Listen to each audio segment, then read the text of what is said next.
Doctor صاحبہ سوال number 4 سورہ حزاب کی کون سی آیت جو ہے وہ ختم نبوت کی مہر لگاتی ہے؟ ذرا اس بارے میں وضاحت کیجئے۔ ما كان محمد أبا أحد من رجالكم ولكن رسول الله وخاتم النبيين وكان الله بكل شيء عليما۔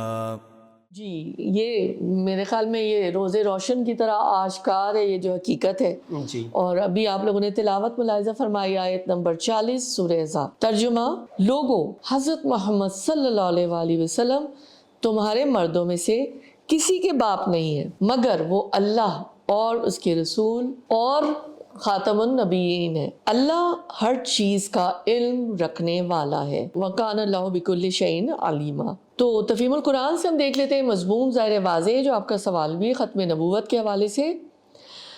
اس فکرے میں تمام اعتراضات کی جڑ کاٹ دی گئی۔ پہلا اعتراض یہ تھا کہ جو مخالفین نبی اکرم صلی اللہ علیہ وآلہ وسلم کے اس نکاح پر اعتراض کر رہے تھے جو انہوں نے حضرت زینب رضی اللہ تعالیٰ عنہ سے کیا، اس وقت کے لوگ یہ طعن و تشریح کر رہے تھے کہ رسول اللہ صلی اللہ علیہ وآلہ وسلم نے اپنی بہو سے نکاح کر لیا، حالانکہ آپ صلی اللہ علیہ وآلہ وسلم کی اپنی شریعت میں بھی بیٹے کی منکوحہ حرام ہے۔ اس کے جواب میں فرمایا گیا کہ حضرت محمد صلی اللہ علیہ وآلہ وسلم تمہارے مردوں میں سے کسی کے باپ نہیں ہے، یعنی جس شخص کی متعلقہ سے نکاح کیا گیا وہ بیٹا تھا ہی کب، وہ تو متبنہ تھا، منہ بولا تھا، اس کی متعلقہ سے نکاح حرام ہوتا۔ تم لوگ تو خود جانتے ہو کہ محمد صلی اللہ علیہ وآلہ وسلم کا سرے سے کوئی بیٹا ہے ہی نہیں۔ دوسرا اعتراض یہ تھا، اچھا اگر یہ منہ بولا بیٹا حقیقی بیٹا نہیں ہے تب بھی اس کی چھوڑی ہوئی عورت سے نکاح کر لینا زیادہ سے زیادہ بس جائز ہی ہو سکتا تھا۔ لوگوں کا اعتراض ہے کہ آخر اس نکاح کا کرنا کیا ضروری تھا؟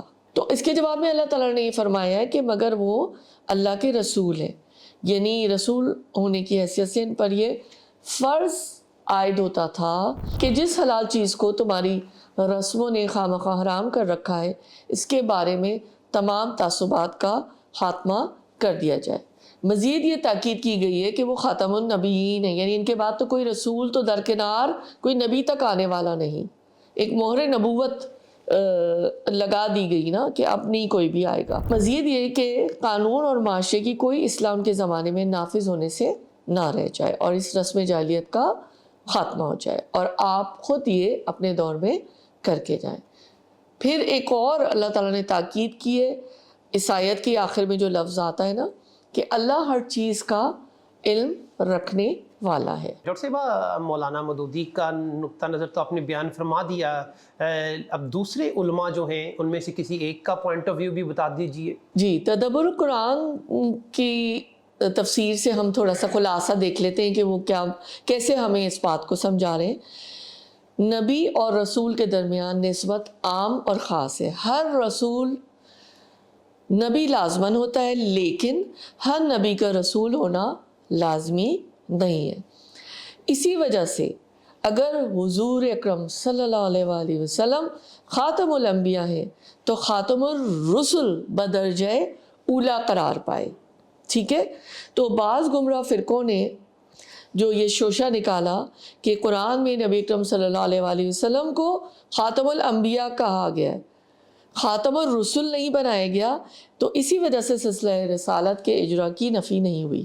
یہ محض ان کی جہالت ہے اور فضول سا اعتراض ہے۔ خاتم اور خاتم دونوں لفظ اہل لغت کے نزدیک بالکل ہم معنی ہیں۔ قوم کا آخری فرد، کسی شے کا انجام، خط کے آخر کی مہر، یہ سب چیزیں اس کے مفہوم میں شامل ہیں، جو سیل ہوتی ہے، لگائی جاتی ہے نا۔ اور پھر اللہ تعالیٰ یہ کہہ رہے ہیں وَكَانَ اللَّهُ بِكُلِّ شَيْءٍ عَلِيمًا کہ اور اللہ تعالیٰ ہر چیز کو جاننے والا ہے اور علم رکھتا ہے۔ جی ڈاکٹر صاحبہ اب احادیث کی روشنی میں وضاحت کر دیجئے۔ اتنی یہ زبردست حدیث ہے اور اس کا ریفرنس ہے صحیح بخاری کی 3535۔ حضرت ابو ہریرہ رضی اللہ تعالیٰ عنہ کہتے ہیں کہ آپ صلی اللہ علیہ وسلم نے فرمایا میری اور اگلے پیغمبروں کی مثال ایسی ہے جیسے ایک شخص نے ایک گھر بنایا، اس کو خوب آراستہ اور پیراستہ کیا، مگر ایک کونے میں ایک اینٹ کی جگہ چھوڑ دی۔ لوگ اس میں آتے جاتے اور تعجب کرتے ہیں کہ اس اینٹ کی جگہ کیوں چھوڑ دی؟ وہ اینٹ میں ہوں اور میں خاتم النبیین ہوں۔ عملی نکات واضح بہت۔ پوائنٹ 1 یہ کہ آپ صلی اللہ علیہ وسلم مردوں میں سے کسی کے باپ نہیں ہیں، منہ بولے بیٹے کی شریعت میں کوئی حیثیت، لہٰذا اس برے دستور کی اصلاح ضروری تھی۔ آپ خاتم النبیین ہیں، نبوت کا سلسلہ ہمیشہ ہمیشہ کے لیے ختم ہو چکا ہے۔ حضرت محمد صلی اللہ علیہ وسلم کے بعد کوئی رسول تو کیا نبی بھی آنے والا نہیں ہے۔